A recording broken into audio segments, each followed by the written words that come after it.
Bismillahirrahmanirrahim. Alhamdulillahirabbil alamin, arrahmanir rahim, maliki yaumiddin, iyyaka na'budu wa iyyaka nasta'in. Ihdinas siratal mustaqim, siratal ladzina an'amta 'alaihim, ghairil maghdubi 'alaihim waladdallin. Amin. Alhamdulillahirabbil alamin, wassalatu wassalamu ala asyrafil anbiya'i wal mursalin, sayyidina Muhammadin wa ala alihi wa sahbihi ajma'in.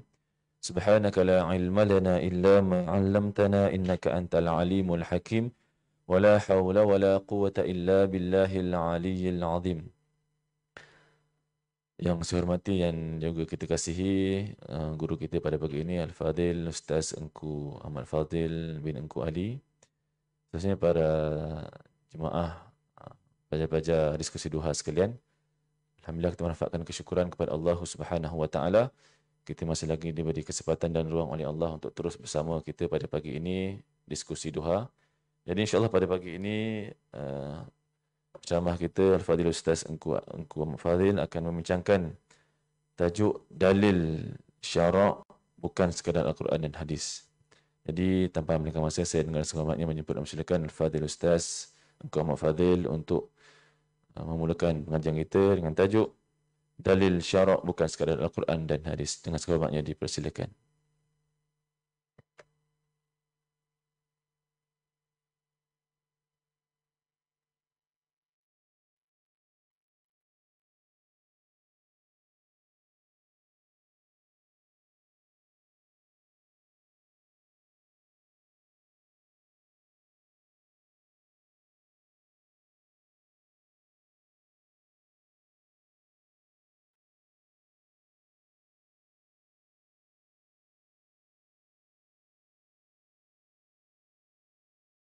Assalamualaikum warahmatullahi wabarakatuh. Bismillahirrahmanirrahim. Alhamdulillahi rabbil alamin. Wa afdhalus salati wa atammu taslimi ala sayyidina Muhammadin wa ala alihi wa sahbihi ajma'in.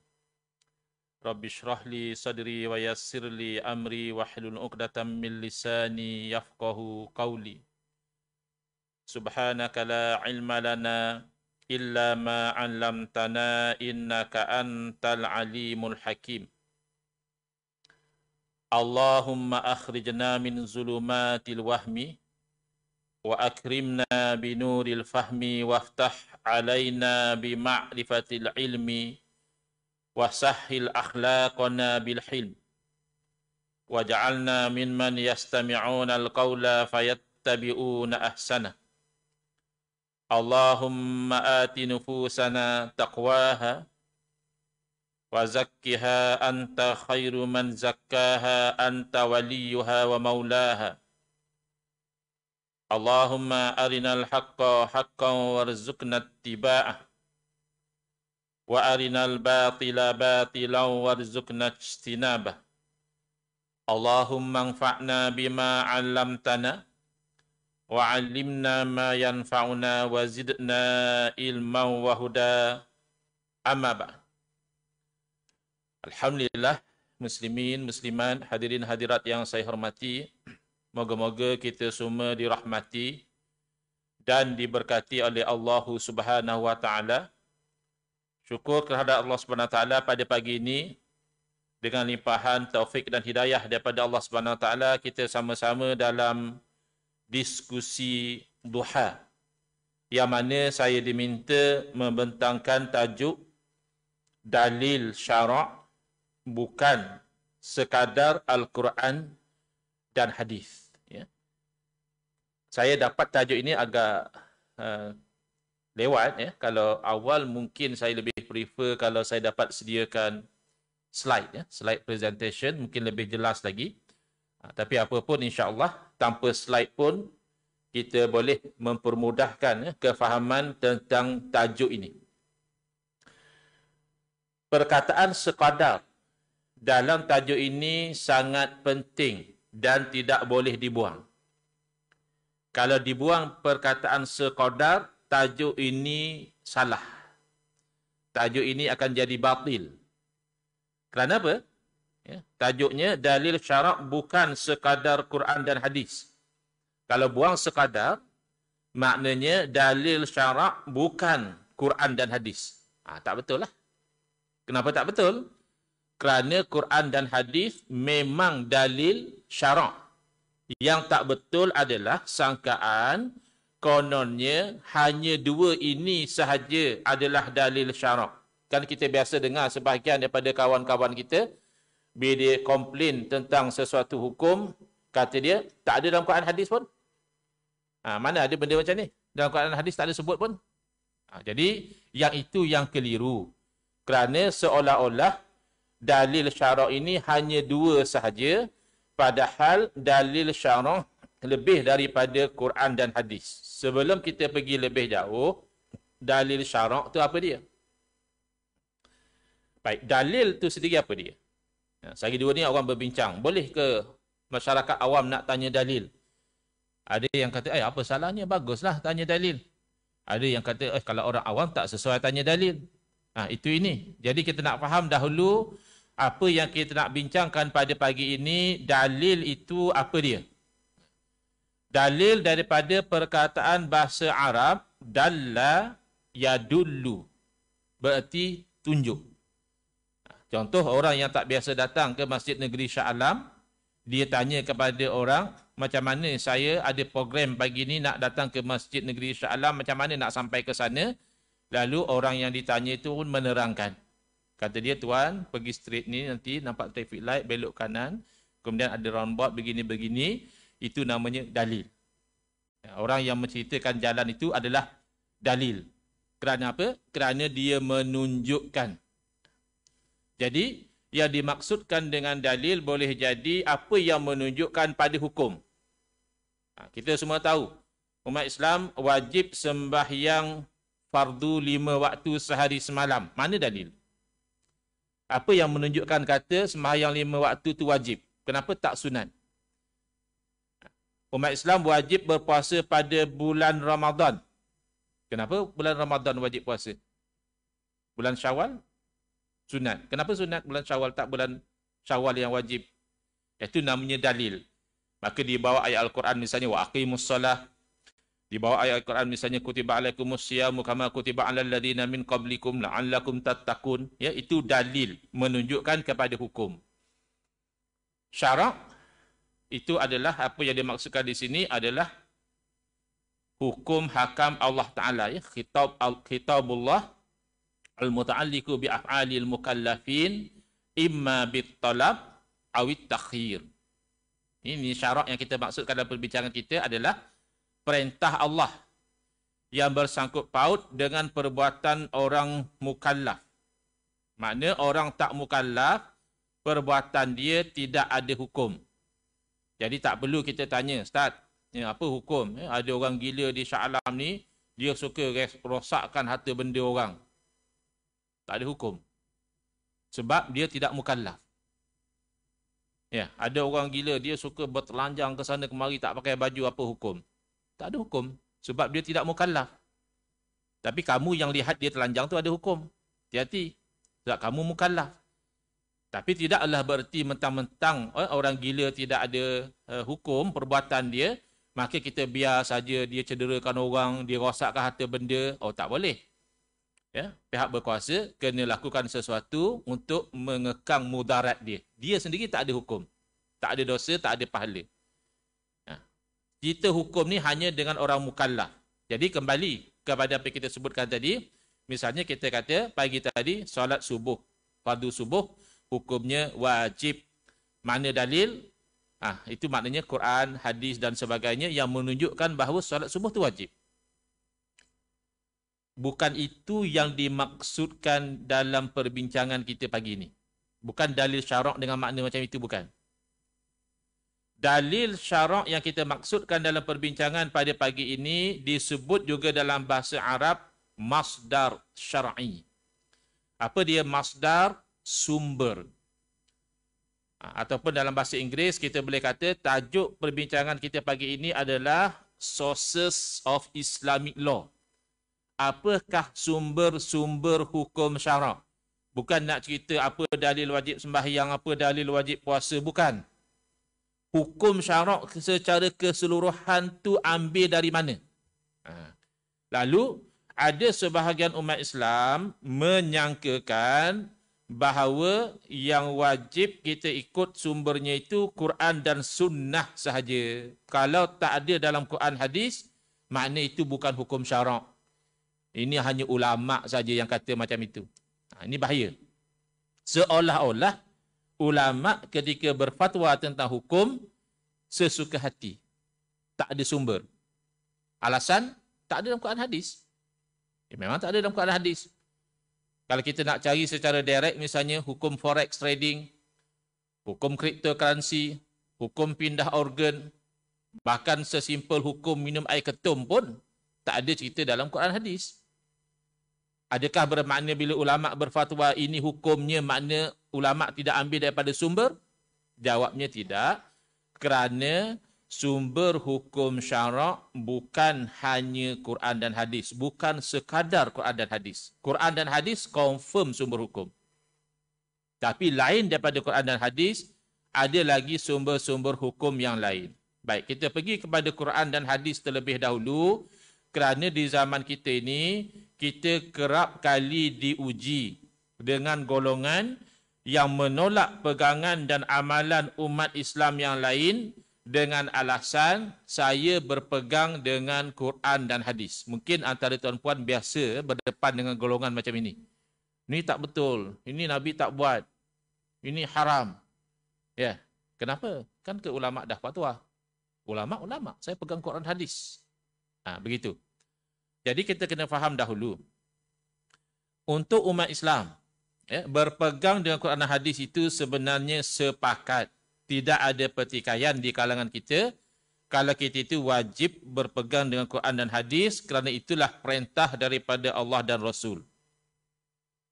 Cuma pertama yang keliru, sebahagian umat Islam, segelintir lah saya boleh katakan, segelintir umat Islam, di atas nama berpegang dengan Quran dan hadis, mereka menolak akal.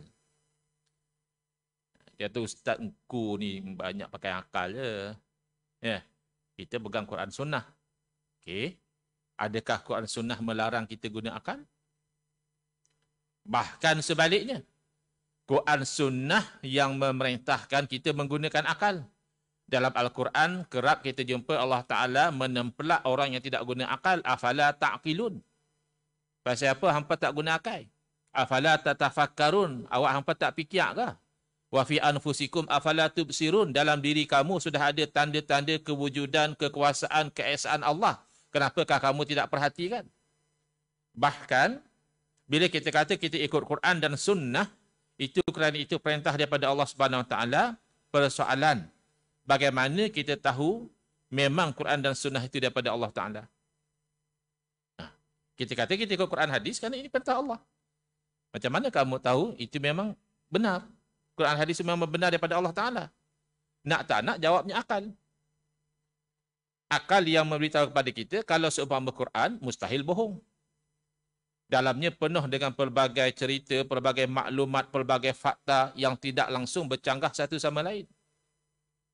Yang sudah 1400 tahun diturunkan, tidak ada yang boleh membuktikan kata Quran itu silap. Jadi akal yang menetapkan ini mesti wahyu daripada Allah Ta'ala. Tak boleh orang tu kata, saya beriman kepada Quran kerana Quran kata begitu. Maknanya dia akan jadi daur, dia akan jadi pusing balik. Macam mana kamu tahu Quran itu betul? Sebab Quran kata Quran betul. Tak mungkin. Kamu kena percaya Quran itu betul dahulu, baru kamu ambil apa yang ada dalam Al-Quran. Maka yang menyuluh kebenaran Quran adalah akal. Jadi hati-hati ya. Nombor satu, golongan yang atas nama berpegang dengan Quran dan hadis menolak dalil akal. Dalil akli ini penting terutama dalam akidah. Sumber akidah kita Quran hadis. Soal ulama susun jadi ilmu sifat 20 itu dan sebagainya, itu hanya penyusunan. Saya cari dalam Quran hadis rukun sembahyang 13 perkara, tak jumpa. Kat mana dalam Quran hadis sebut rukun sembahyang 13 perkara? Tak ada. Ulama yang susun daripada Quran dan hadis, oh ini rukun, ini rukun, ini rukun. Ya. Niat misalnya, bukannya direct daripada Quran hadis mengatakan itu rukun sembahyang. Tapi ulama yang gali daripada hadis Nabi sallallahu alaihi wasallam, innamal a'malu binniyat. Hanya sahaja amalan tu dinilai berdasarkan niat. Solat ni amalan ke tidak? Amalan. So kena ada niat. Jadi begitu. Maka demikianlah ilmu akidah kita ini dalilnya dua. Ya. Akidah kita mesti ada dalil naqli, Quran dan hadis. Mesti juga ada dalil akli. Dan dalil naqli Quran hadis juga menggunakan akli. Ya, naqli apa? Quran hadis. Daripada perkataan naqal, pindah.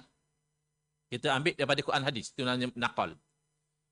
Kalau naqliyat tu transport. Pindah. Akal, akal lah. Akli itu akal lah. Dalil akidah dalam Quran hadis pun akal. Cuba tengok ya. Untuk orang yang anti dengan dalil akli ni, dia sebenarnya anti Quran hadis. Sebab saya bimbang, saya jumpa dalam Facebook ramai orang macam ni. Jadi kita terangkan hujahnya begini-begini. Alah, ustaz ni main akal je. Bukan main akal. Guna akal. Ya, guna akal ini adalah uslub Al-Quran. Secara khusus, di dalam menetapkan tauhid Allah Maha Esa dan menolak syirik, ada Tuhan lain daripada Allah. Allah Subhanahu Wa Taala sendiri menggunakan uslub akli, menggunakan dalil akal. Misalnya firman Allah, "Lau kana fihi ma alihatun illallahu la fasadata." Kalaulah ada pada langit dan bumi ini Tuhan yang lain daripada Allah Taala, ya, Tuhan-Tuhan yang banyak selain daripada Allah, la fasadata, nescaya binasa langit bumi ini. Cuba lihat ya. Allah berfirman, kalau ada Tuhan yang banyak. Soalan, Tuhan esa atau banyak? Esa. Kenapa Allah Ta'ala berfirman kalau Tuhan banyak? Sedangkan Tuhan esa. Bermakna pertanyaan itu hanyalah i'malul akli. Hanya untuk bayangkan dengan akal saja. Dalam realiti Tuhan tak banyak. Tapi guna akal kamu, bayangkanlah kalau Tuhan tu banyak. Tuhan ni kan maha berkuasa. Takkanlah Tuhan tapi lemah. Akal yang sihat tidak boleh terima Tuhan tapi lemah. Jadi kalau Tuhan tu banyak dan Tuhan maha berkuasa, masing-masing Tuhan tentulah akan melaksanakan kuasa dia. Yang ini nak bumi macam ni, yang ni nak bumi macam lain. Ni nak matahari pusing kot sini, nak matahari pusing kot sana. Hancurlah langit bumi ni. Makanya akal yang sihat akan menafikan. Tak mungkin, jangan kata Tuhan banyak. Tuhan dua pun mustahil. Sebab itu kita menolak kebatilan ajaran Kristian yang mendakwa Nabi Isa AS anak Tuhan. Kerana anak Tuhan berarti Tuhan. Simple logic. Puan-puan, saya percaya ada yang suka bela kucing. Siap bahasakan diri dia mami lagi kepada anak kucing dia. Baik-baik kat rumah ya, mami nak pergi kuliah duha. Ingatkan sembang dengan anak ke rupanya. Sembang dengan kucing. Ya. Sepanjang bela kucing, nak tanya secara jujur. Anak kucing, kucing ke rimau? Kucing lah. Nama pun anak kucing. Anak kambing yang tengok di kampung-kampung. Anak kambing, kambing ke lembu? Kambing. Habis anak Tuhan, Tuhan ke apa? Tuhan lah. Kalau orang Kristian kata Nabi SAW anak Tuhan, berarti Tuhan lebih pada satu. Makanya mustahil. Kita ambil contoh yang mudah. Jangan kata Tuhan lebih pada satu lah. Kan kita tahu di Malaysia ni, satu aktiviti yang 24 hours a day, 7 day a week, 52 week per year adalah politik. Daripada selesai PRU sampai nak PRU ke satu, politik. Cek dalam grup WhatsApp yang ada isu politik. Panjang berjela berbalah. Apa kata untuk mengurangkan perbalahan yang tak habis-habis ni? Politik ni kan isunya rebut kuasa. Orang ni nak jadi kerajaan, orang ni nak jadi kerajaan. Lately kerajaan kita cepat pula bertukar. Dulu 60 tahun baru dapat tukar sekali. Ni 22 bulan tukar. 17 bulan tukar lagi. Tak ada cerita politik, bukan nak cerita politik, nak cerita logik. Akalnya. Kenapa tak kita settlekan isu ni dengan siapa sahaja kumpulan yang berminat jadi kerajaan, kita lantik lah. So far ada 3 Ustaz. Yang besarnya PH, PN, MN. PN, MN pun saya tak tahu overlapping kat mana. Pening macam politik. Ya, katalah ada 3 kumpulan besar. Kita lantik 3 kerajaan.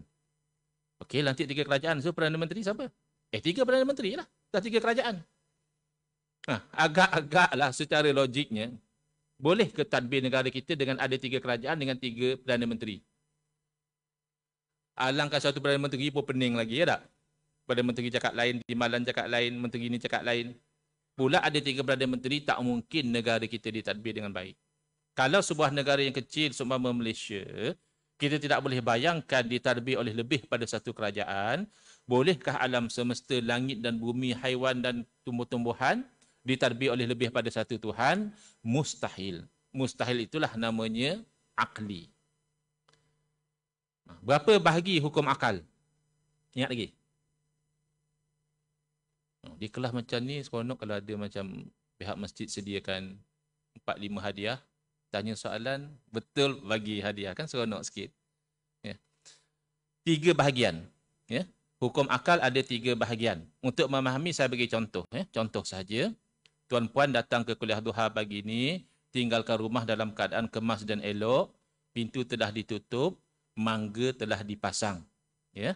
Na'udzubillah, kita tak mahu berlaku begitu. Contoh sahaja, balik daripada kuliah, tak sedap hati. Kenapa? Dari jauh nampak pintu terbuka.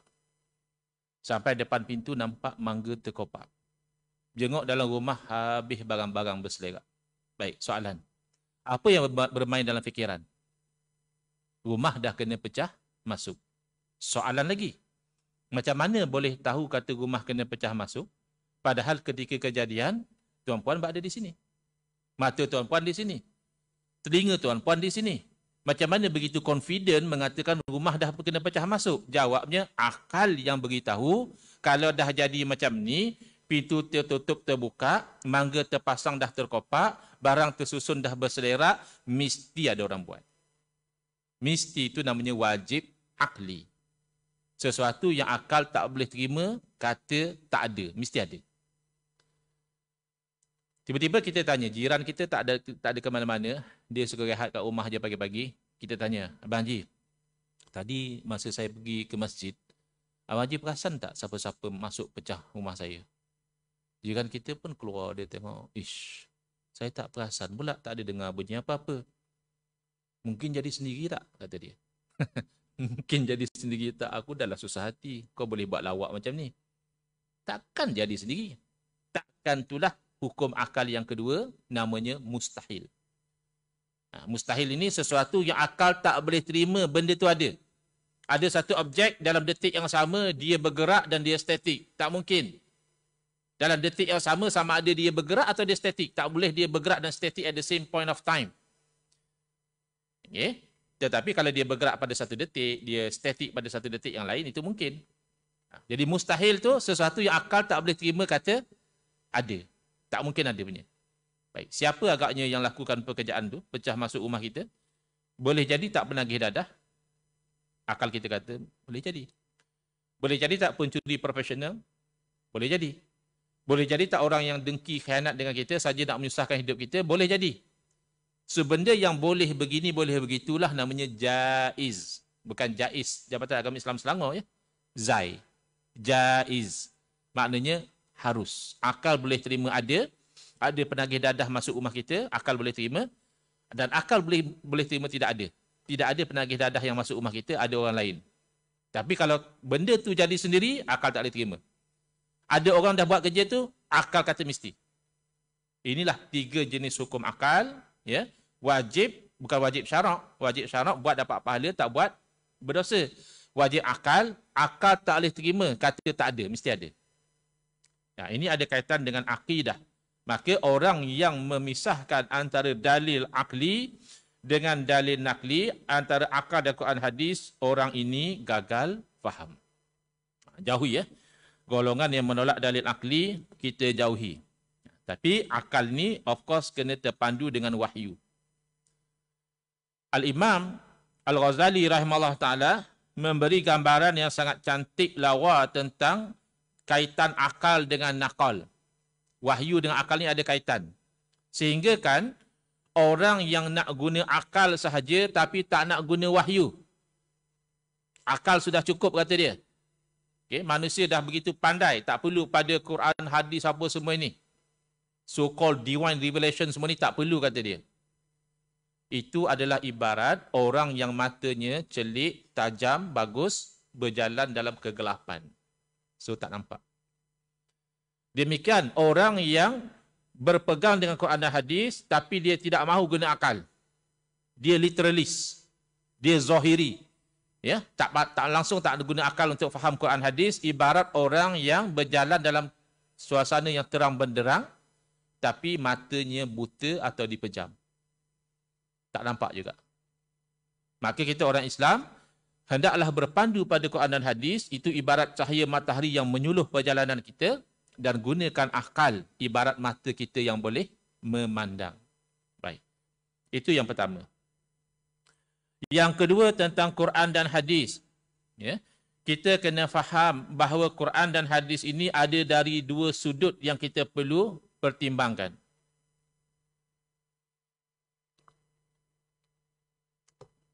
Tuan-puan kalau rajin boleh follow ya, page saya.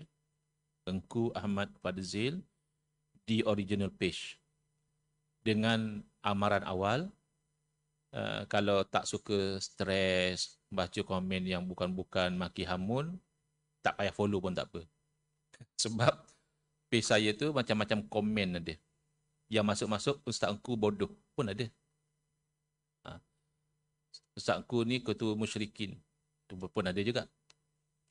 Jadi, antara yang komen tu selalunya begini. Ustaz, adakah nak lawan hadis sahih? Saya pegang hadis sahih. Ustaz nak lawan? Tak mungkin. Kerana beramal dengan hadis sahih itu wajib. Walaupun bukan mutawatir, tapi hadis itu sahih. Wajib kita beramal. Tapi yang saya tolak bukan hadis sahih. Yang saya tolak adalah kefahaman kamu yang tidak sahih terhadap hadis yang sahih.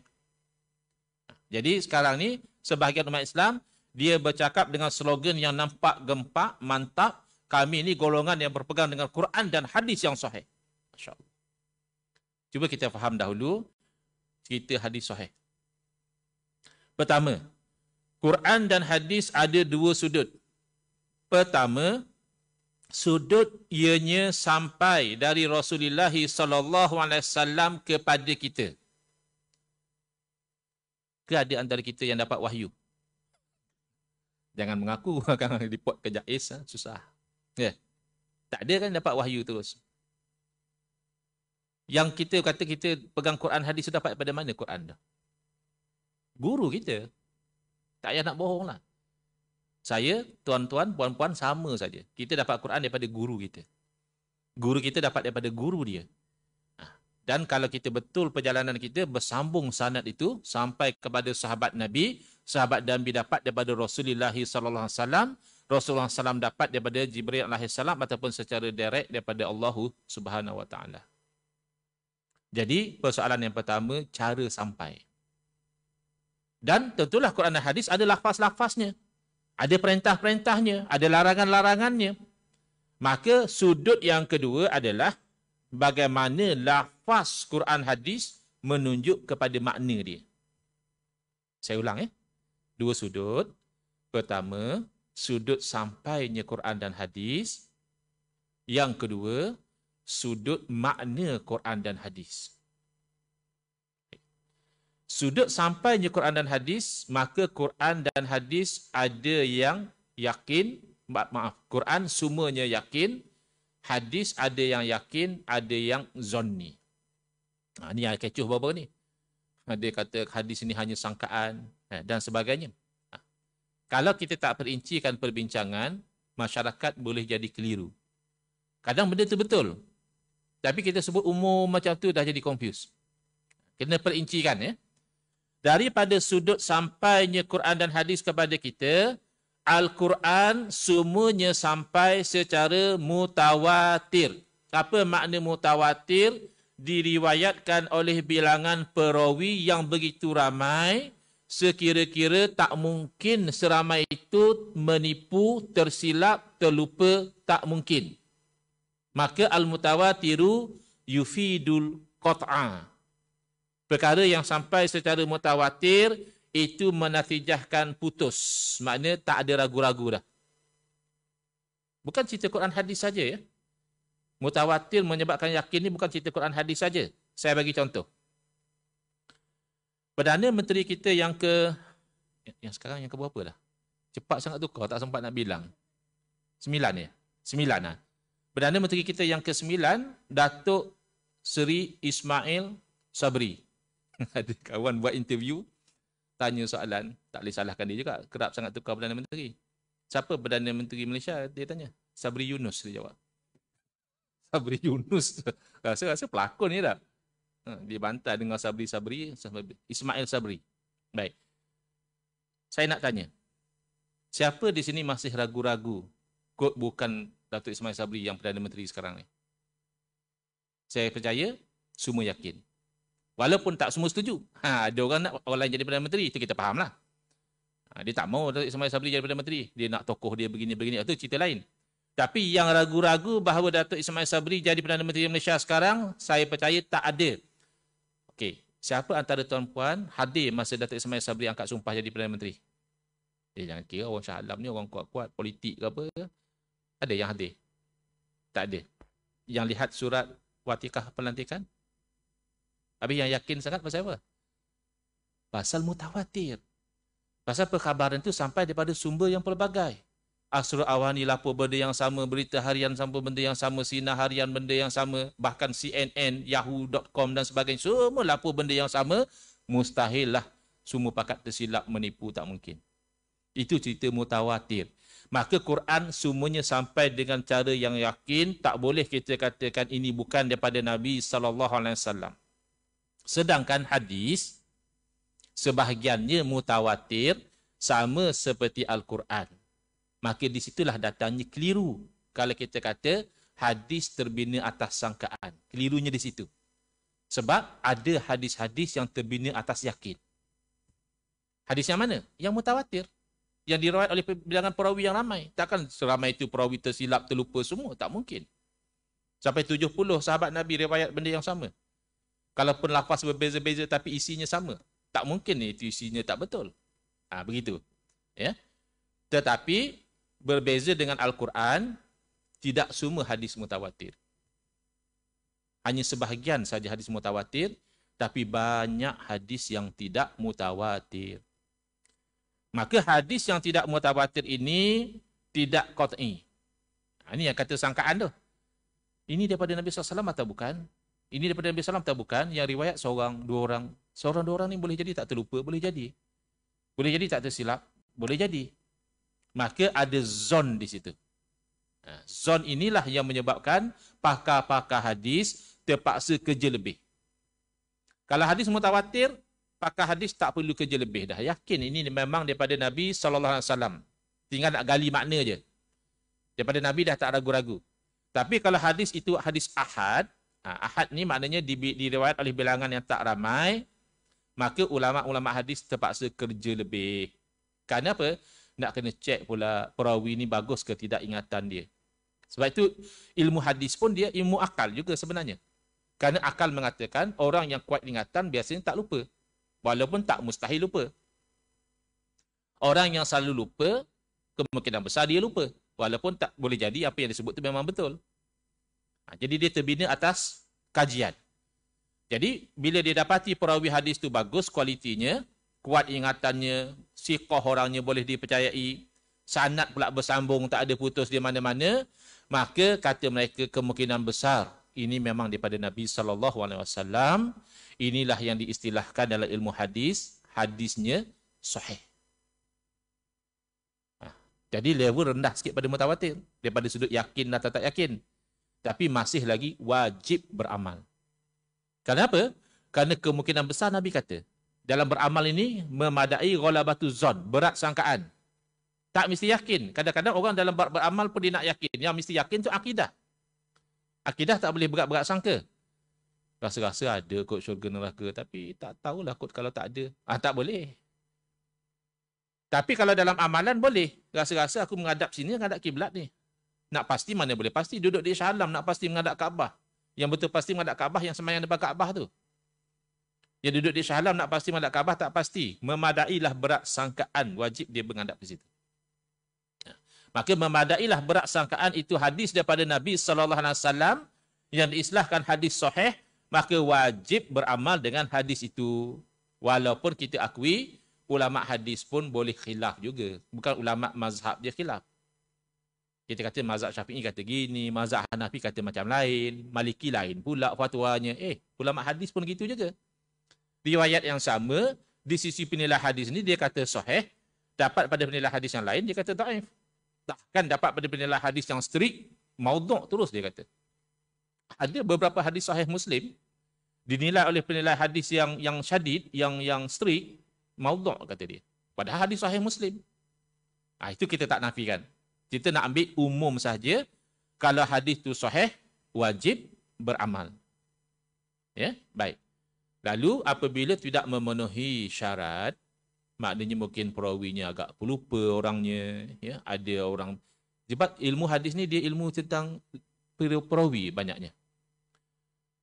Kita jaga hal kain apa? Jaga kain tepi kain orang lain, bukan tepi kain dalam kain pun dia jaga. Sebab nak pasti betul-betul dia ni riwayat ni betul ke tidak. Sebab tu dibenarkan mengumpat dalam ilmu hadis. Sebab nak jaga agama. Kau mengumpat kalau orang tu kata dia ni kazab, dia ni pendusta, atau dia ni muttaham bil kizib, dia ni dituduh berdusta. Itu kan mengumpat dia. Terpaksa. Sebab dia ni perawi. Kalau tak cakap macam tu, orang tak tahu nilai hadis dia tu. Terpaksa. Ilmu hadis ni terpaksa mengumpat orang kalau perlu. Tak adalah lebih-lebih. Cuma nak bagi tahunya, kalau dia riwayat hadis, tak boleh percaya. Kalau orang ni, bagus. Begitu. Jadi apabila tidak memenuhi kriteria hadis sahih, dikatakan lam yasih. Tidak sahih hadis ni. Di sini risiko kita orang Melayu. Sebab apa? Bukan orang Melayu saja, orang Arab pun boleh jadi. Iaitu di sisi kita, kalau tak sahih itu tak betul. Betul tak? Saya dengar Tuan Haji macam ni. Tak sahih tu. Katalah kan, dekat-dekat PRU ni. Dengar kata Tuan Haji masuk bertanding PRU 15. Tak ada, tak sahih tu. Tak sahih di sisi kita makna apa? Tak betul. Tak sahih yang disebut oleh pakar-pakar hadis bukan makna tak betul. Maknanya tak memenuhi syarat hadis sahih. Maka dia boleh jadi dhaif. Dhaif ni adalah makna Nabi tak cakap lah. Bukan. Dengar baik-baik ya. Sebab kalau keliru ni boleh jadi kadang-kadang dalam zaman sekarang ni mereka akan potong sikit cakap kita, viralkan, jadi fitnah. Hadis sahih dan hadis dhaif sama daripada satu sudut, berbeza daripada sudut yang lain. Daripada sudut mana hadis sahih dan hadis dhaif ni sama? Daripada sudut kedua-duanya itu ada keraguan. Sebab yang tak ada keraguan mutawatir. Mutawatir yakin daripada Nabi SAW. Sahih walaupun dhaif, sama-sama masih ada keraguan daripada Nabi atau bukan daripada Nabi SAW. Makanya ulama kaji begini. Cuma bezanya. Sahih, kemungkinan besar Nabi SAW kata. Maka kalau nak buat keluar hukum pun boleh. Possibility tu tinggi. Sementara dhaif, kemungkinan Nabi kata tu tak sebagus sahih. Maka ramai ulama kata, kalau nak buat keluar hukum janganlah. Kalau setakat kamu nak fadilat beramal, hadis tu dhaif, tapi hanya cerita kelebihan baca Yasin, hanya cerita kelebihan ini, kelebihan itu boleh. Sebab yang dhaif bukan mesti Nabi tak kata. Ada orang ingat kalau dhaif tak boleh. Ini hadis dhaif tak boleh pakai. Bukan. Dhaif maknanya kemungkinan Nabi SAW berkata hadis itu tidak sebagus sahih.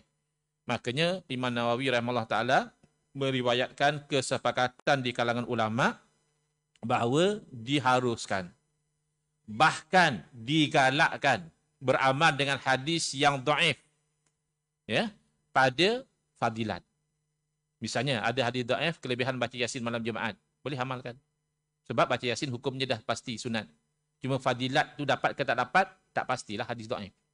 Kalau kamu nak cermat, amalkanlah. Mana tahu betul Nabi kata tak dapat, kamu dapat fadilat. Atau tagrib, menggalakkan orang buat baik. Ataupun tarhib, menggurunkan orang jangan buat jahat. Siapa yang tinggalkan solat dengan sengaja nanti akan diazab begini. Cek hadis tu dhaif. Masih boleh dijadikan sandaran kerana hukum tinggal solat dah pasti haram. Ini hadis hanya nak cerita tarhib, menggurunkan. Tapi kalau hadis tu palsu, penilai-penilai hadis sepakat ini hadis bukan daripada Nabi SAW, direka-reka, dinisbahkan pada Nabi, maka itu haram disandarkan kepada Nabi SAW untuk tujuan apa pun. Keluar hukum memang confirm tak boleh lah. Sebenarnya hadis palsu bukan hadis. Habis hadis sebut hadis juga sebab dia didakwa hadis. Maka ulama sebut hadis lah juga. Tapi bila kata maudhu', maknanya diletakkan seolah-olah Nabi kata, sebenarnya bukan sabda Nabi. Maka untuk fadilat beramal pun tak boleh. Saya cerita hadis palsu ni bukan apa, Ustaz. Saya nak galakkan orang beramal. Haram.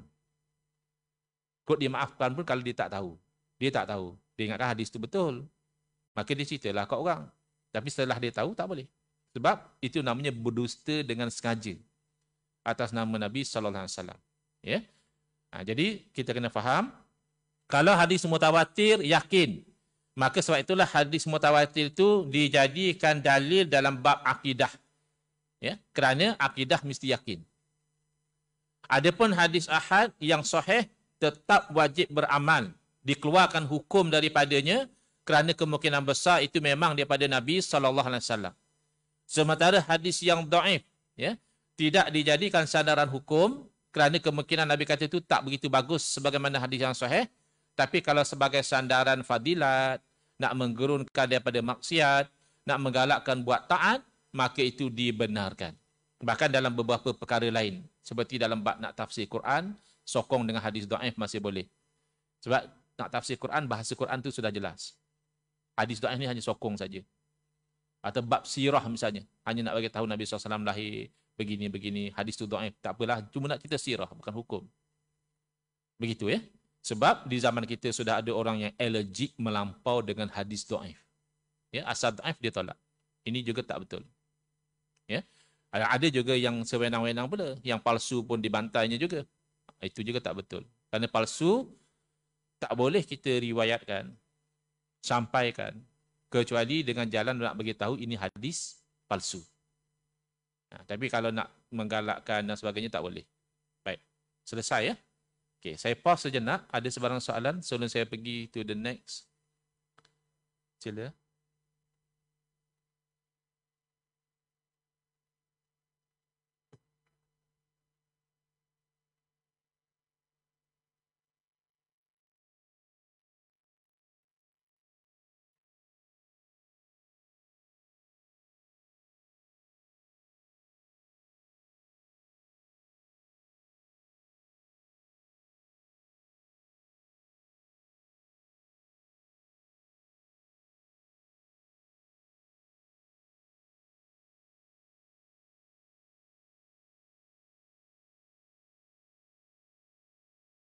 Okay, baik, terima kasih. Soalan tentang ada tak di zaman Nabi SAW orang yang menulis hadis-hadis Nabi lalu disampaikan sampai ke zaman kita sekarang.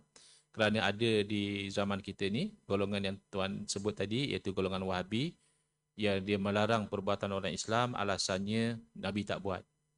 Okay, dia dua isu yang berbeza di situ ya. Pertama, Nabi SAW tak buat bukan sumber hukum. Itu yang pertama yang kita kena faham dahulu. Jadi apa yang Wahabi dakwa, kita ikut sunnah. Maknanya kalau Nabi tak buat, kita jangan buat. Itu sembang kedai kopi. Bukan sembang ilmiah. Kerana dalam ilmu usul fiqh, kita tahu satu perkara itu haram tak haram. Pertama, kalau dilarang. Kedua, kalau disebut haram. Ketiga, kalau dikeji. Tidak ada dalam kaedah usul fiqh, Nabi tak buat, maka haram. Ya. Bahkan bercanggah dengan hadis, bercanggah dengan Quran. Siapa yang kata ini haram, kita tanya apa alasan haram, dia jawab Nabi tak buat. Dia lawan Al-Quran. Dalam Al-Quran Allah berfirman, "Wa ma atakumur rasulu fakhuzuhu wa ma nahakum anhu fantahu." Apa yang dibawa kepada kamu oleh Rasul, hendaklah kamu ambil. Maknanya yang Nabi bawa, kita jangan sombong, tolak, tak sesuai dan sebagainya, jangan. Tak mampu, cerita lain. Ambil, terima. Wa ma nahakum anhu fantahu. Dan apa yang bagi dia larang kamu daripadanya, hendaklah kamu berhenti. Al-Quran kata apa? Apa yang Nabi larang. Maka yang kata Nabi tak buat haram, dia buat bid'ah. Seolah-olah dia lebih pandai daripada Quran.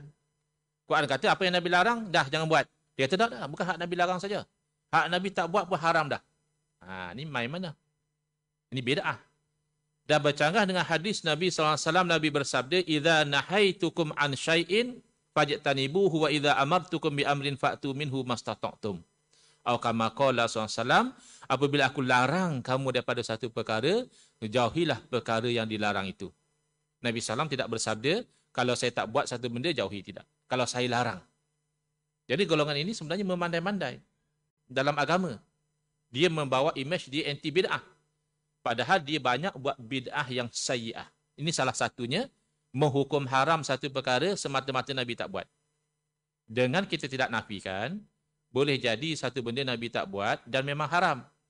Sebagai contoh, Nabi SAW tidak minum arak. Dan memang minum arak itu hukumnya haram. Cuma minum arak haram bukan kerana Nabi tak minum.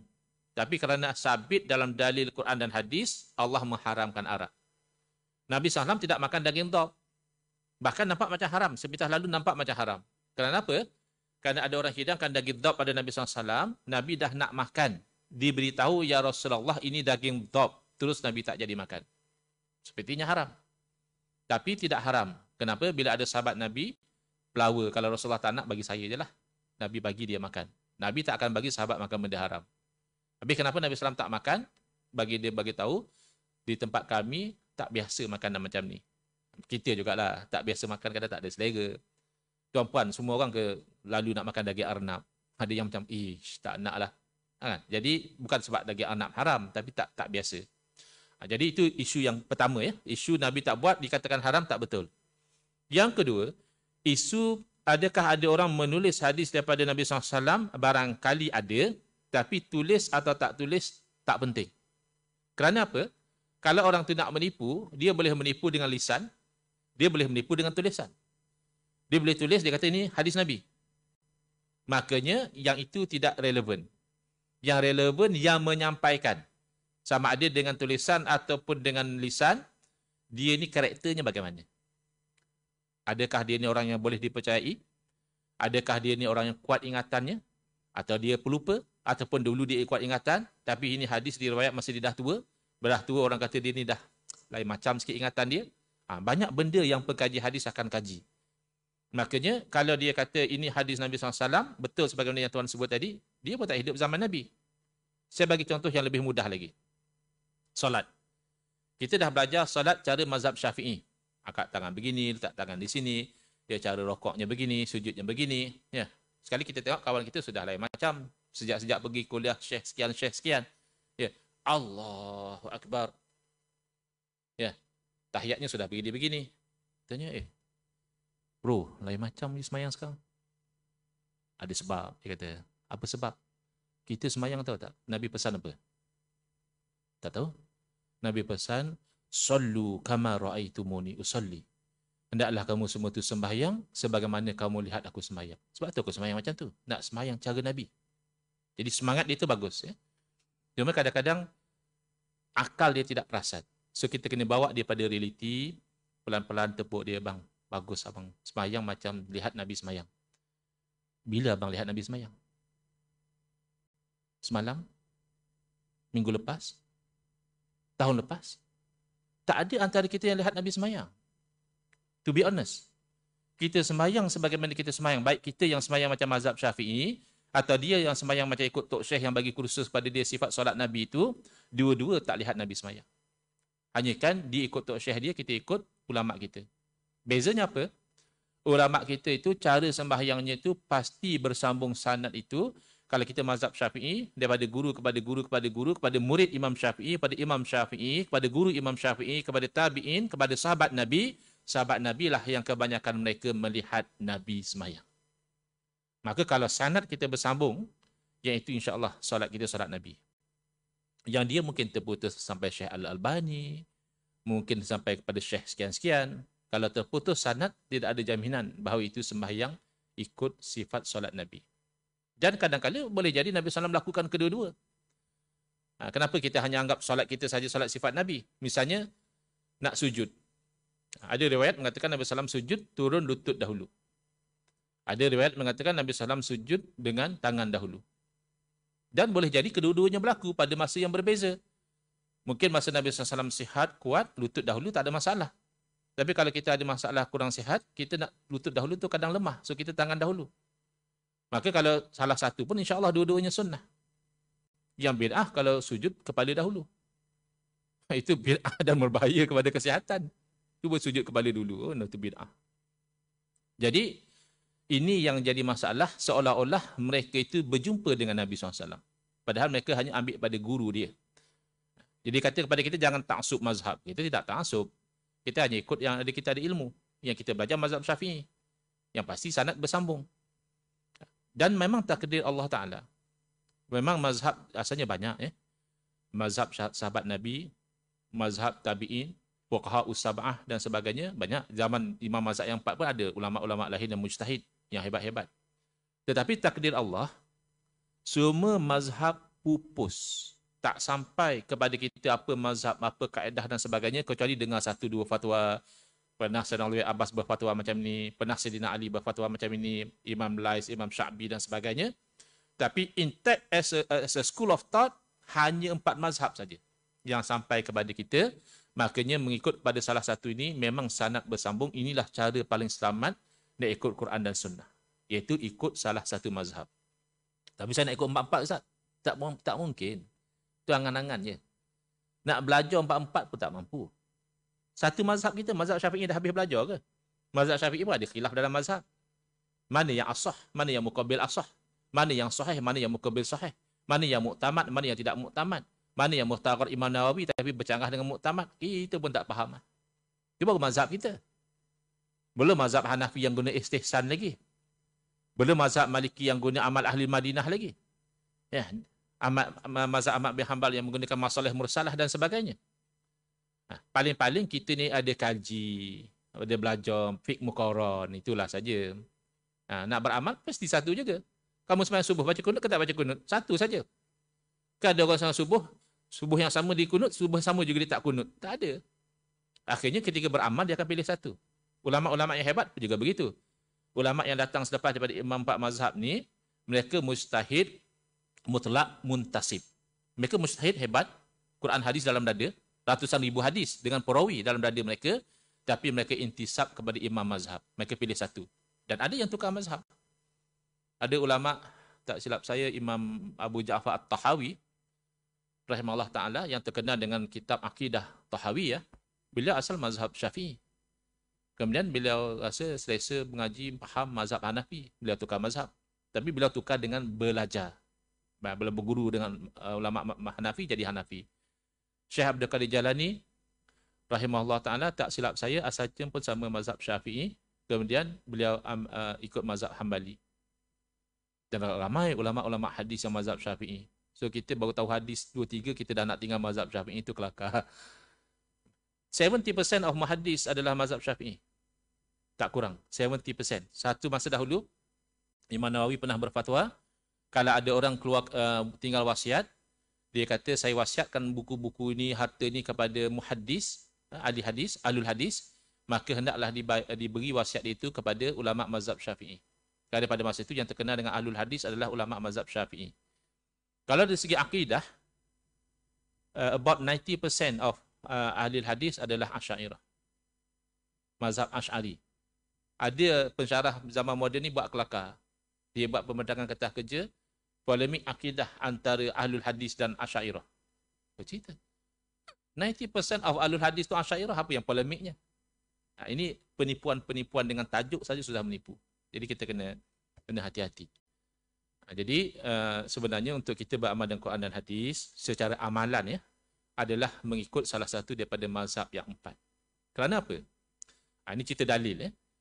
Tanya dalil tak ada masalah. Kita masyarakat awam nak tahu dalil, boleh. Sila tanya. Tapi biasanya yang orang tegur bab tanya dalil ni, yang bertanya dalil itu dia sebenarnya bukan bertanya. Dia sedang membangkang. Dia nak mengatakan seolah-olah ustaz ni tak ada dalil. Mana ada dalil? Mana dalil? Mana dalil macam tu yang ditegur. Seolah-olah kamu ini mempertikaikan seolah-olah kamu tu mampu berinteraksi dengan dalil. Padahal selain daripada mujtahid, dalam bab amalan wajib taklid. Beza dengan akidah. Akidah haram taklid. Setiap orang mesti tahu kenapa dia beriman Allah ada. Misalnya satu orang tanya dia, kenapa kamu percaya Allah wujud? Entah, saya tak nak fikir pula. Mak ayah semua percaya macam tu, saya ikut je. Tu tak boleh. Bahagian sebagai ulama kata tak sah iman dia.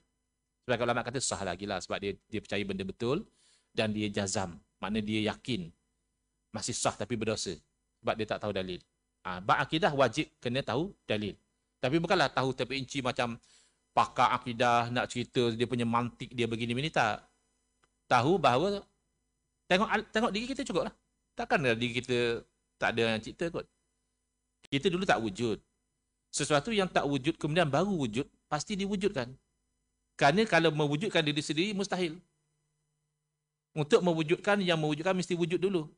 Kalau dah wujud, apa perlu diwujudkan lagi? So, mewujudkan diri sendiri itu mustahil. So, bila kita dahulu tak wujud dan kemudian kita wujud, itu menunjukkan ada Allah. Diri kita ni. Sebab tu dalam Quran kata, wafi anfusikum. Jantung kita berdegup. Adakah kita kawal? Tak ada. Alah, setakat dengan kuliah duha, bagilah jantung rehat 5 minit, nanti sambung balik apa yang dudak, relax lah. Ada tuan-puan yang boleh bagi jantung rehat 5 minit, nanti sambung balik? Tak ada. Terus panggil bukan jenazah je lah. Ya. Tapi yang nak stop pun tak boleh kita nak teruskan. That's why kat IGN ada orang mati. IGN kan ada perubatan, ada mesin, ada doktor, mati juga. Maknanya jantung kita sendiri bukan kita kawal. Dan siapa yang kawal? Penuaan, ya, muslimat, puan-puan. Saya yakin dan pasti tak ada antara puan-puan nak nampak tua. Kalau tak adalah tokek kosmetik tu jadi jutawan. Masing-masing nak nampak muda belia. Tapi the sad reality adalah lama-kelamaan kulit makin kendur. Mata makin kabur. Uban pula berterabur. Gigi pun dah mula gugur. Tinggal nak masuk kubur. Kita nak ke masuk kubur? Tak nak. Tak best kot dalam kubur. Betul tak? Gelap, ulat, cacing. Tak mau. Tapi kita akan masuk kubur. So siapa yang kontrol diri kita ni? Takkan tak nampak lagi. Tuan-puan yang pakai cermin mata macam saya ni. Kadang-kadang saya bergurau macam ni. Siapa pakai cermin mata, buka cermin mata nampak Allah. Ini ajaran sesat mana pula ni. Buka cermin mata. Saya tak nampak. Padahal theoretically, untuk saya nampak, saya hanya perlu adjust otot-otot mata saya supaya arca tu jatuh sharp atas dia punya screen. Kalau dia jatuh ke depan atau ke belakang, that's why jadi rabun jauh atau rabun dekat. Kalau dia jatuh sharp, dia cantik. So, I just have to adjust my eye muscles. So, kenapa saya tak boleh adjust? Siapa yang kawal muscle saya? Saya tak nak muscle saya macam itu. Saya nak dia sharp. Tapi tak boleh. So, siapa yang kawal? Jadi, dalam bab akidah, wajib tahu dalil. Dalam bab fiqh, yang wajib tahu dalil hanya mujtahid. Imam Syafi'i kena tahu dalil. Imam Syafi'i tak akan fatwa hanya saya rasa. Saya rasa tak ada. Imam Syafi'i rahimahullah ta'ala cari apakah dalil menunjukkan wajib ikut ijma' berhari-hari. Demikian Imam Malik rahimahullah ta'ala, bila satu orang nampak orang minum arak buat kerja yang sangat tak senonoh, dia kata, kalaulah ada dosa yang lebih besar daripada minum arak, tertolak isteri aku jatuh satu talak, dia kata. Ini kadang perangai orang Arab tak bagus juga. Apa kena mengena minum arak dengan isteri kau nak tolak? Jatuh satu. Ya, yang lompat parti tu Allah alam lah. Jangan mana kalau lompat parti jatuh talak, jangan. Buat apa? Buat kerja-kerja macam tu. Tapi dia dah tercakap. Dia tolak ni, once dah taklik macam tu, berlaku ke tak berlaku je. Jadi tanya Imam Malik, ada tak dosa lebih besar pada minum arak? Imam Malik tak terus jawab. Padahal itu imam mazhab. Kita jangan, ustaz kalau jawab tak tahu, rasa jatuh standard. Padahal tak tahu tu separuh ilmu. Imam Malik kata, nanti bagi saya masa. Kaji, cari tak jumpa. Kaji. Akhirnya kata Imam Malik, jatuh tolak. Sebab ada dosa yang lebih besar daripada minum arak, iaitu dosa riba. Sebab dalam Quran hadis tak jumpa satu dosa yang Allah declare perang. Fa'zan biharbim min Allah. Izinkanlah perang daripada Allah, melainkan dosa meneruskan makan riba setelah tahu riba itu haram. Itu baru Imam Malik berfatwa. Kaji dalil dulu. Bukan rasa-rasa. Rasa-rasa ni master chef. Kalau kita masuk rancangan master chef ni, rasa masin, rasa masam, okeylah. Ada pula agama main rasa-rasa. Maka saya pergi pada tajuk seterusnya. Selain daripada Quran dan hadis. Tapi tak habis lagi Quran dan hadis. Tak apa, kita lompat, kita patah balik. Namanya ijma'. Ijma' juga sumber hukum. Yang ini yang orang kita sekarang atas nama Quran hadis dia tak kisah ijma' dah. Langgar ijma' ulama'. Kenapa ijma' kita tak boleh langgar? Kerana melanggarnya haram. Bila melanggar ijma' haram, maknanya ikut ijma' tu wajib. Mana tahu haram? Mana dalil haram? Al-Imam Syafi'i rahimahullah ta'ala mencari gali dalil ikut ijma' selain daripada hadis, iaitu ayat suci Al-Quran. Allah berfirman, وَمَنْ يُشَاكِكِ الرَّسُولَ مِنْ بَعْدِ مَا تَبَيَّنَ لَهُ الْهُدَى وَيَتَّبِعْ غَيْرَ سَبِيلِ الْمُؤْمِنِينَ. Kalau nak search sabil dalam aplikasi Quran, sabil. وَيَتَّبِعْ غَيْرَ سَبِيلِ sin ba ya lam. غَيْرَ سَبِيلِ الْمُؤْمِنِينَ نُوَلِّهِ مَا تَوَلَّى وَنُسْلِهِ جَهَنَّمَ وَسَاءَتْ مَصِيرًا. Siapa yang degil dengan Rasul? Pertama. Yang kedua, ikut jalan lain daripada jalan orang mukmin. Yang kedua, orang ini akan dibakar dengan neraka Jahannam. Ulama terus faham. Kalau dah janji neraka Jahannam, confirm dua benda ni haram. Takkan Allah janji neraka Jahannam benda tak haram. Maka degil dengan Nabi haram, ikut jalan lain daripada jalan orang mukmin haram. Maka Imam Syafi'i rahimahullah ta'ala mengatakan, ijma' itu adalah jalan orang mukmin, bahkan jalan yang disepakati oleh ulama-ulama orang mukmin, maka melanggar itu adalah haram dengan nas Al-Quran. Macam tu cara dia. Ni kita nak Quran sunnah saja, ijma' kita tolak. Padahal ijma' itu diiktiraf oleh Quran. Jadi kita berdusta lah bila kita kata aku ikut Quran sunnah, ijma' aku tak ikut. Kamu telah berdusta. Kerana wajib ikut ijma' tu sabit dengan Al-Quran. Belum campur hadis Nabi SAW lagi, Inna Allah la yajma'u ummati ala dhalalah. Sesungguhnya Allah tidak akan menghimpunkan umat aku tu atas kesesatan. Mana kalau Allah dah himpunkan umat sepakat, benda tu tidak sesat. Maka meninggalkan benda yang tak sesat, pergi kepada lawannya haram. Ini namanya maksum secara jamaah. Kalau seorang, Nabi-Nabi je maksum. Umat Nabi tak maksum. Tapi ada satu bentuk ismah, penjagaan daripada Allah. Kalau umat tu sepakat, itu terpelihara daripada kesilapan dan kesesatan. Maka wajib ikut ijma'. Sebab itu, kalau kan tuan ada sebut Wahabi tadi kan, antara sebab kita tolak Wahabi adalah langgar ijma'.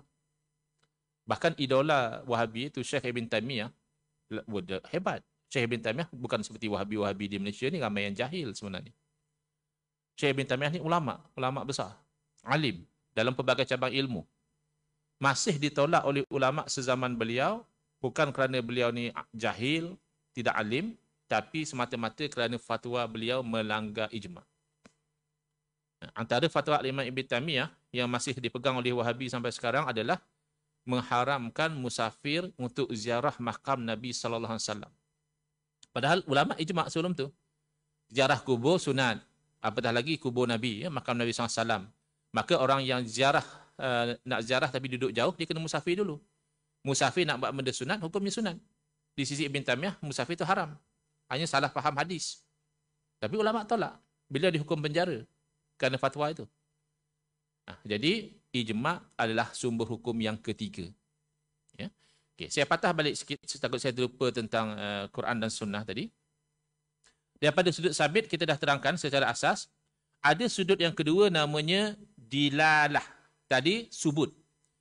Ini betul ke Quran daripada Nabi? Itu mutawatir. Memang pasti daripada Nabi SAW. Subut, ya? Sabit daripada Nabi. Hadis mutawatir pasti daripada Nabi. Kalau bukan mutawatir, ada sedikit keraguan daripada Nabi atau bukan. Tetap kalau hadis itu dinilai sahih, wajib beramal. Kalau dhaif, masih boleh beramal dalam skop-skop tertentu. Kalau palsu, tak boleh. Itu secara ringkas. Ya? Dhaif pun dia ada banyak level. Dhaif sedikit, dhaif sederhana, dhaif yang teruk. Ini secara umum saja. Sudut yang kedua, apa makna lafaz ni? Ini memang ayat Quran kita tak nafikan. Tapi ayat Quran ni maknanya apa? Itu sudut yang kedua. Maka sudut yang kedua ini, kedua-dua Al-Quran dan hadis, ada yang qat'i, pasti ada yang zonni. Maknanya Al-Quran pun ada sudut yang zonni. Tapi jangan cakap umum begitu. Tuan-tuan, Al-Quran pun ada sangkaan-sangkaan juga. Jadi kelang kabut lah. Macam mana Ustaz ni cakap Quran pun ada ragu-ragu ni? Quran kan dah pasti daripada Allah. Pasti daripada Allah, tidak ada pertikaian. Yang kita bincang sekarang adalah lafaz dalam Al-Quran ni maknanya apa? Kalau maknanya jelas, tidak ada keraguan, qat'i. Kalau maknanya boleh jadi begini, boleh jadi begitu, zonni. Yang zonni lah biasanya berlaku khilaf. Jangan kata zaman kita, zaman sahabat dah berlaku khilaf. Sahabat dengar sendiri hadis. Bukan macam kita, dengar daripada tok guru, nak kena nilai pula hadis sahih dhaif. Dah, sahabat dengar direct. Nabi SAW bercakap, la yusalliyanna ahdakumul asra illa fi Bani Quraizah. Jangan seorang pun daripada kamu sembahyang asar kecuali di kampung Bani Quraizah. Bani Quraizah ni orang Yahudi yang khianat kepada Nabi SAW dan penduduk Madinah dalam peperangan Khandaq atau peperangan Ahzab. Dia orang Madinah, tapi dia berpihak pada musuh. Ini namanya treason. Dalam modern law is called treason. Dalam undang-undang Malaysia, waging war against Yang di-Pertuan Agong. Biasanya treason ni hukuman mati.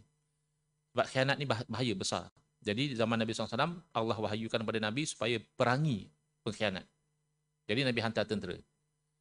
Pesanan Nabi SAW kepada tentera adalah, seorang pun jangan sembahyang asar kecuali di kampung Bani Quraizah. Jelas tak? Jelas. Bila masuk waktu asar, masih dalam perjalanan. Lalu sebahagian sahabat Nabi sembahyang, sebahagian lagi tak sembahyang di kampung Bani Quraizah, sedangkan waktu asar pada masa itu dah habis. Dua pandangan berbeza dalam memahami percakapan Nabi. Yang sembahyang dulu adakah engkar sabda Nabi? Tak. Mereka faham maksud Nabi itu cepat. Sekira-kira asar itu dah sampai di kampung Bani Quraizah. Bukan maksud Nabi jangan sembahyang asar masuk waktu. Kan sembahyang inna solata kanat al mu'minina kitaban mauquta. Solat adalah kewajipan yang berwaktu. So kita kena sembahyang dah masuk waktu. Habis tadi Nabi kata jangan sembahyang kecuali di kampung Bani Quraizah. Maksudnya cepat, jalan cepat, agak-agak asar dah sampai sana. Sementara yang tak sembahyang, dia anggap itu secara zahirnya memang kena sembahyang di sana. Dan Nabi SAW tidak mengkritik salah satu pun. Ini dalil Nabi mengiktiraf mazhab. Mazhab itu maknanya pandangan. Pandangan boleh berbeza. Saya bagi contoh lagi. Satu ayat Al-Quran, dari segi dilalah, daripada sudut lafaz menunjuk kepada makna apa, ada yang qat'i, yakin, pasti, ada yang zonni, ada keraguan. Ayat yang satu, iaitu ayat tentang iddah. Perempuan bila dicerai oleh suami, dia kena ada iddah. Jangan mentang-mentang, ada boyfriend lama dah tunggu, semalam suami cerai, hari ni terus adjust nak kahwin dengan boyfriend, tak boleh. Kena tunggu habis iddah. Iddah berapa lama? Quran dah sebut, wal mutallaqatu yatarabbasna bi anfusihinna thalathata quru. Orang perempuan yang dicerai oleh suami hendaklah dia beriddah selama 3 quru. Kalimah thalathata itu maknanya apa? 3.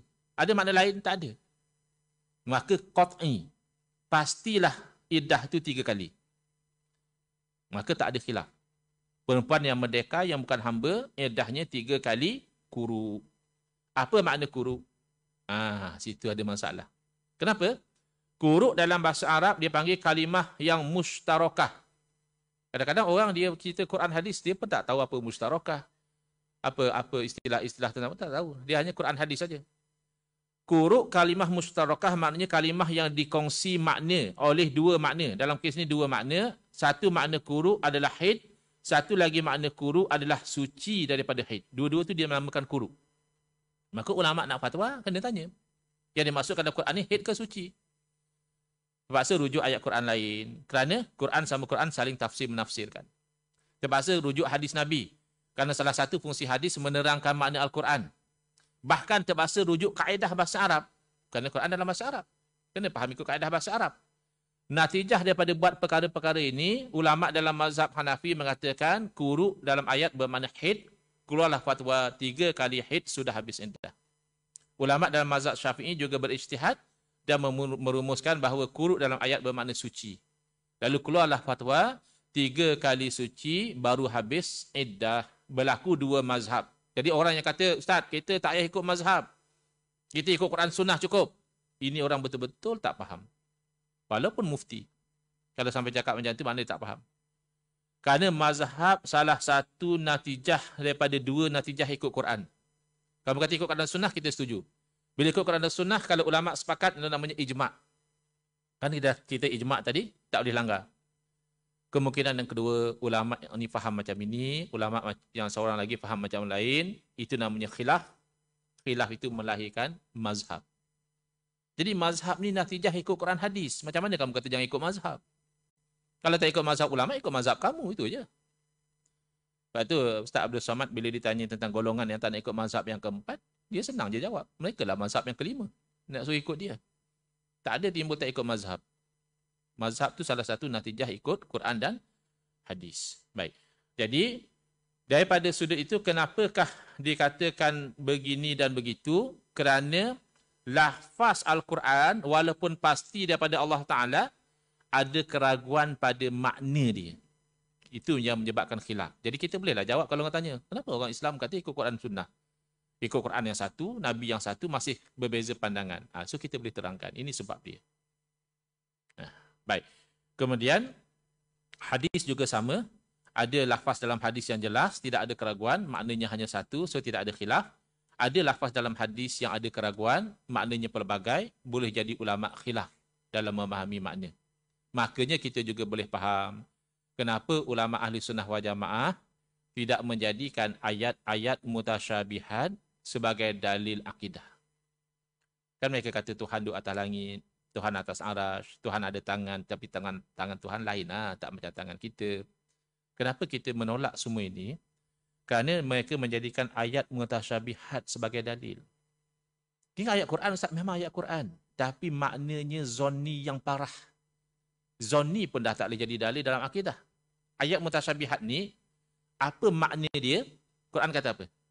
Wa ma ya'lamu ta'wilahu illallah. Tak ada yang tahu makna ayat mutasyabihat kecuali Allah. Dah tak tahu macam mana jadi dalil. Beriman je lah ada yang namanya istiwa, beriman ada yang namanya yadun, beriman ada yang namanya wajhun. Makna serah pada Allah. Itu cara salah. Atau makna yang sesuai dengan Allah Ta'ala. Misalnya yadun maknanya kudratullah, kuasa Allah. Istawa maknanya menguasai arash. Tapi tak pasti. Tak pasti itu makna sebenar. Cuma kalau dimaknakan bahawa Allah menguasai arash, okay, dengan akidah tak bercanggah. Tapi kalau Allah bertempat di atas arash, itu bercanggah dengan akidah. Tapi kami ikut Quran. Bukan kamu ikut Quran. Kamu ikut mutasyabih. Apa Quran kata tentang orang macam ni? Wa ammal ladina fi qulubihim zaygun fayattabi'una ma tashabaha minhu ibtigha'al fitnati wa ibtigha'a ta'wilih. Adapun orang yang hati dia ada zaig, ada bengkok, cenderung pada sesat, dia akan ikut ayat mutasyabihat yang sama-sama tu, nak cari gaduh dan nak cari juga makna tertentu. Padahal boleh diikut salah betul-betul, serah makna pada Allah Ta'ala. Istiwa yang layak dengan Allah. Yadun yang layak dengan Allah. Ni dia dah kata yadun tu dengan makna tangan, baru nak kata tangan yang layak dengan Allah. Tangan tu sendiri tu dah tidak layak dengan Allah, dengan makna anggota. Tapi kalau kamu kata yadun dengan bukan makna anggota, kami boleh terima. Kita pun cakap benda yang sama. Saya ikhtiar jadi semua pun tangan Allah juga. Kita tak kata dia mujassim. Okey, kita faham maksud di tangan Allah tu bukan maksud menganggotakan Allah. Jadi hati-hati ya. Baik. Kemudian boleh sabit juga dengan jalan qiyas. Kuliah kita sampai pukul 10. Jadi saya bagi tahu pada ustaz tadi, saya nak buka pada sesi soal jawab, tapi oleh kerana sesi soal jawab tu kita buat in between, so pukul 10 kita boleh berhenti ya. Atau ada soalan pun saya open ya. Kalau tuan-puan tidak urgent, saya boleh open lagi. Okey, qiyas ya. Ada yang tak faham bahawa hukum boleh sabit dengan qiyas. Kenapa? Kerana qiyas salah satu teknik ijtihad. Ketika Sayyidina Mu'az bin Jabal radhiyallahu anhu, tengok ya, orang yang kata mana ada dalam Quran hadis, mana ada dalam Quran hadis. Cuba tengok dalam hadis. Nabi SAW ketika lantik Sayyidina Mu'az bin Jabal jadi qadi ke Yaman, Nabi interview dulu. Jadi orang yang kena interview jangan kecil hati. Apalah, saya nak mengajar agama pun nak kena interview. Nak sampaikan ilmu Allah. Memanglah, kamu nak mengajar agama tu bagus. Yang interview tu nak pastikan kamu tu layak. Itu je. Kan kamu ajar benda tak betul, susah. Jadi Sayyidina Mu'az bin Jabal kena interview dulu. Nabi SAW tanya, kaifa taqdi idza urida laka qada? Mu'az, macam mana kamu nanti nak buat hukum? Kalau dibawa satu kes kepada kamu, kamu nak berhukum macam mana? Maka Sayyidina Mu'az bin Jabal menjawab, aqdi bi kitabillah. Saya akan berhukum dengan Al-Quran. Lalu Nabi SAW bertanya, fa'il lam tajid fi kitabillah, kalau kamu tak jumpa dalam Al-Quran, cuba tengok. Soalan Nabi SAW tak akan sia-sia. Tak akan Nabi SAW tanya benda, saja tanya, tak ada makna pun. Tak ada. Dengan Nabi tak mungkin. Kita mungkin cakap benda sia-sia. Bila Nabi SAW tanya demikian, makna pasti ada perkara-perkara yang berlaku, kalau kita cari solusinya direct dalam Quran hadis, tak jumpa. Nabi tanya, kalau kamu tak jumpa dalam Quran macam mana? Aqdi bisunati Rasulillah. Aku akan putus ikut sunnah Nabi. Fa'in lam tajid fi kitabillah wala fi sunnati Rasulillah. Kalau kamu tak jumpa dalam Quran dan tak jumpa dalam sunnah, kamu nak putusan macam mana? Ajtahidu ra'yi wala alu. Saya akan ijtihad dengan pandangan saya tidak akan cuai. Maka, qiyas salah satu cara ijtihad, iaitu benda yang sama asas hukumnya, sama juga hukumnya. Ayat ini yang golongan yang Tuan sebut tadi itu selalu gagal faham. Mazhab Syafi'i pun fatwa, kata kunduri arwah ni bid'ah yang munkarah. Betul. Betul. Tapi ulama Syafi'i pandai, tak macam kamu. Mereka letak hukum ada sebab. Kenapa dikatakan bid'ah yang munkarah? Pertama, kerana perkara itu sengaja nak membesarkan urusan kematian. Tak disuruh begitu. Berkumpul tu nak menggambarkan ini urusan besar ni. Tak disuruh. Kalau kerana nak meratap, haram. Kalau kamu jamu guna harta anak yatim, haram. Kalau kamu guna duit sendiri, tujuannya nak bersedekah, sunat. Jadi, al-hukmu yaduru ma'a illatihi wujudan wa adama. Dia bukan rigid. Hukum ni dia akan bergerak, berpusing ikut illah dia. Ada illah, ada hukum. Tak ada illah, tak ada hukum. Tak faham lah Ustaz? Bagi faham insyaAllah. Balik lepas ni, singgah supermarket, beli buah anggur, blend, buat jus. Okay? Supaya ingat pengajian kita pada hari ini. Blend, buat jus, minum. Halal atau haram? Halal. Peram jus anggur itu sampai dia bertukar menjadi arak. Pada masa itu, halal atau haram? Kenapa? Benda yang sama. Same thing. Sebab dah berubah. Tadi minum jus anggur tidak memabukkan. Asas haram minum arak adalah kerana memabukkan. Masa dia jadi arak tu memabukkan, maka haram. Kalau dibiarkan hingga dia jadi cuka. Cuka asli, cuka anggur. Boleh tak kita konsum cuka tu? Boleh. Padahal sebelumnya haram. Masa dia jadi arak. Kerana cuka tidak memabukkan.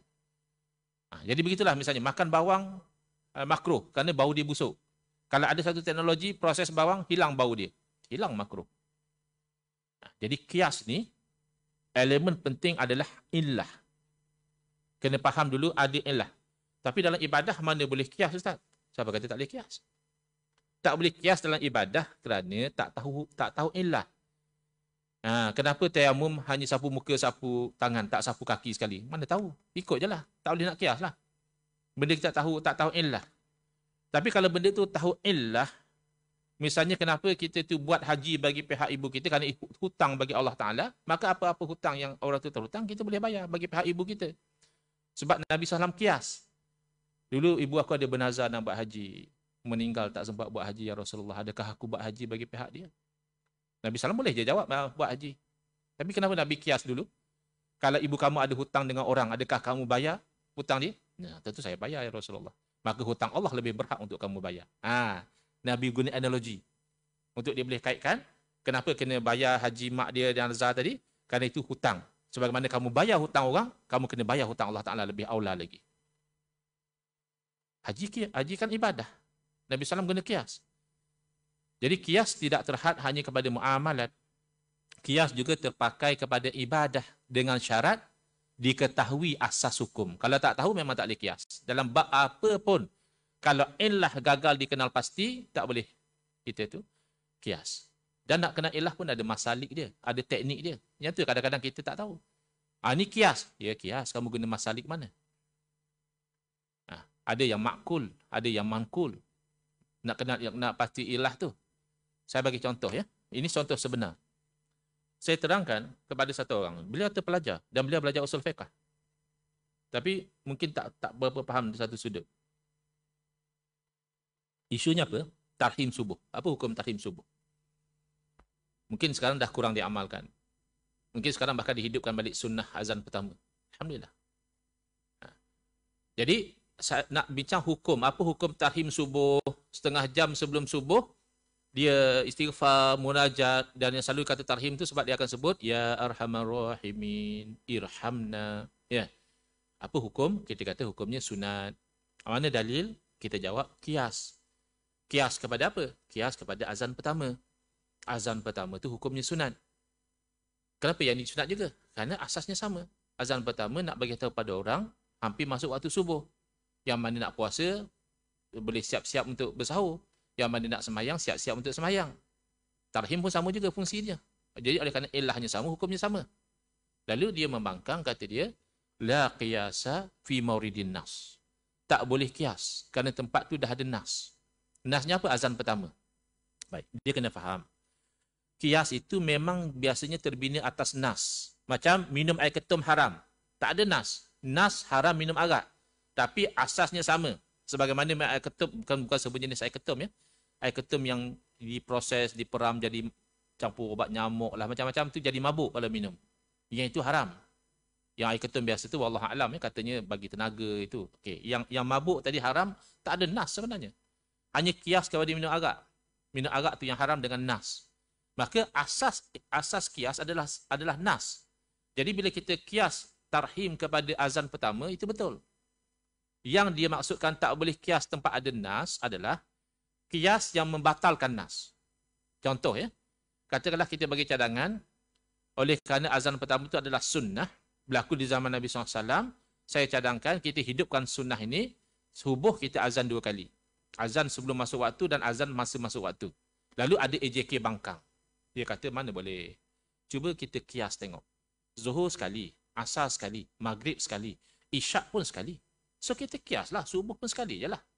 Kias macam ni batal. Kerana apa? Melawan nas bahawa azan subuh 2 kali. Dia cuba nak batalkan azan yang pertama tu dengan kias. Tak boleh. Yang tadi lain.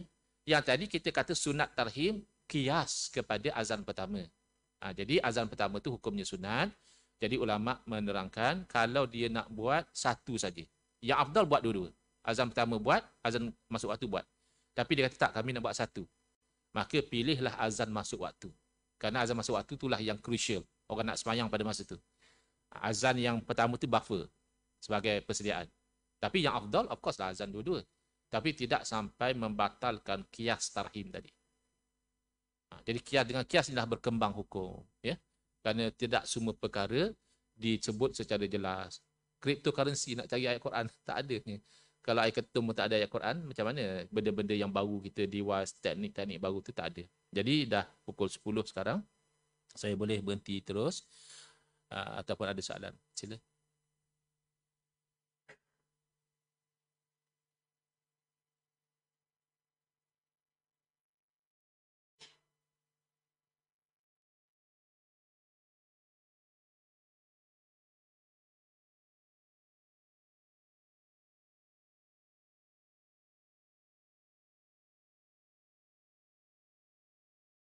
Baik. Isu tentang talqin, pertama amalan di Arab Saudi itu mungkin ada dua lah ya. Satu yang rasmi, yang dibuat di tempat-tempat rasmi, setahu saya tidak ada talqin. Setahu saya, mungkin saya terlepas pandang. Tapi kalau di kampung-kampung tak mustahil ya, masih beramal dengan talqin. Kerana apa? Kerana talqin ini dihukumnya adalah sunat. Khilaf di mana? Khilaf pada menilai dalil tu. Ada yang menilai dalil tu dhaif.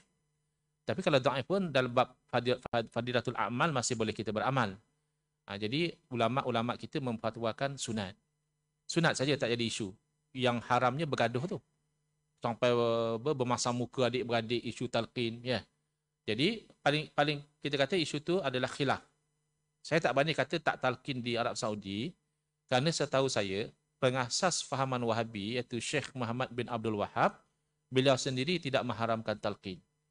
So dia ada perbezaan ya. Kadang-kadang Syekh dia tak haramkan, tapi yang tokoh-tokoh kemudian ni dia kata bid'ah dan sebagainya. Tapi talqin memang ada dalil. Pertikaian hanya pada dalil tu. Kuat ke tak kuat dalil ni? Yang kata tak kuat, dia kata tak ada talqin. Yang kata kuat, dia kata sunat talqin.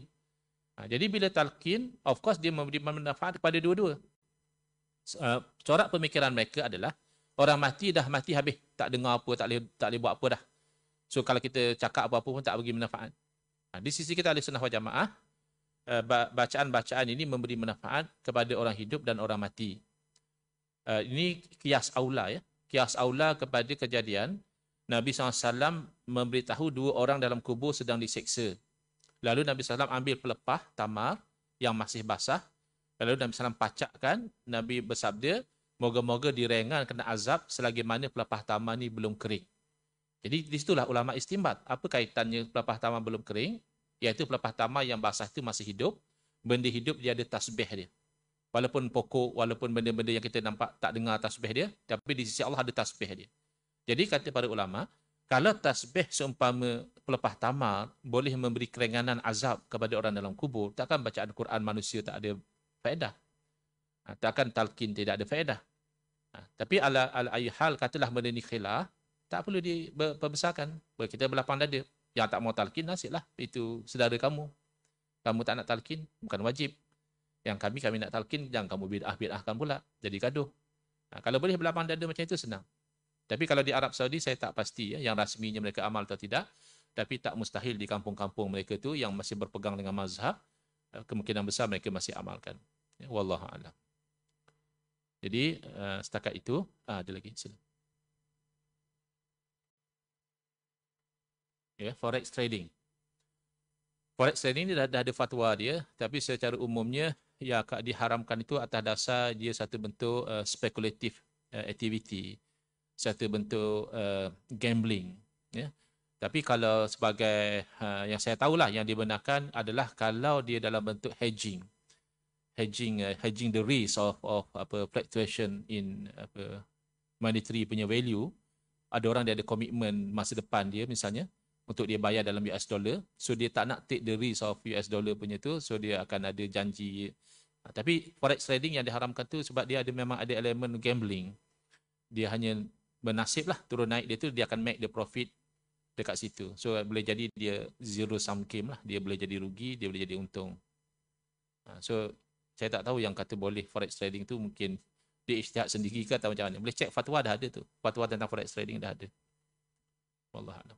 Okay, jadi saya tutup dengan kesimpulan yang kita bincang hari ini, Quran, Sunnah, Ijma' Qiyas ini adalah 4 sumber hukum, dalil syarak yang utama, dengan kita itu tidak menafikan ada lagi yang dibincang oleh para ulama seperti istishab, istihsan, saddu zara'i, masalih mursalah, syar'u man qablana, 12 hingga 15 lagi dalil.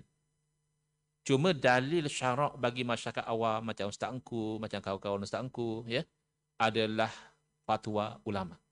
Sebab kita bukan ahli dalil. Kita tahu dalil boleh. Kita nak berinteraksi dengan dalil itu tak ada kemampuan. Maka bagi kita, kenapa kamu ikut macam ni? Kerana Imam Syafi'i atau ulama Syafi'i fatwa macam tu. Untuk kita sudah memadai. Sebab kita bukan ahli dalil. Itu dalil untuk orang awam adalah fatwa para ulama. Bismillahirrahmanirrahim. Alhamdulillah bil alamin wassalatu wassalamu ala asyrafil anbiya'i wal mursalin wa ala alihi wa sahbihi ajma'in. Allahumma shrah sudurana wa ahsin akhlaqana wa azim ujurana wa nawwir qulubana bi nuri hidayatika kama tarda bi nuri syamsika abadan abada bi rahmatika ya arhamar rahimin. Walhamdulillahirabbil alamin. Amin ya rabbal alamin wal afu minkum.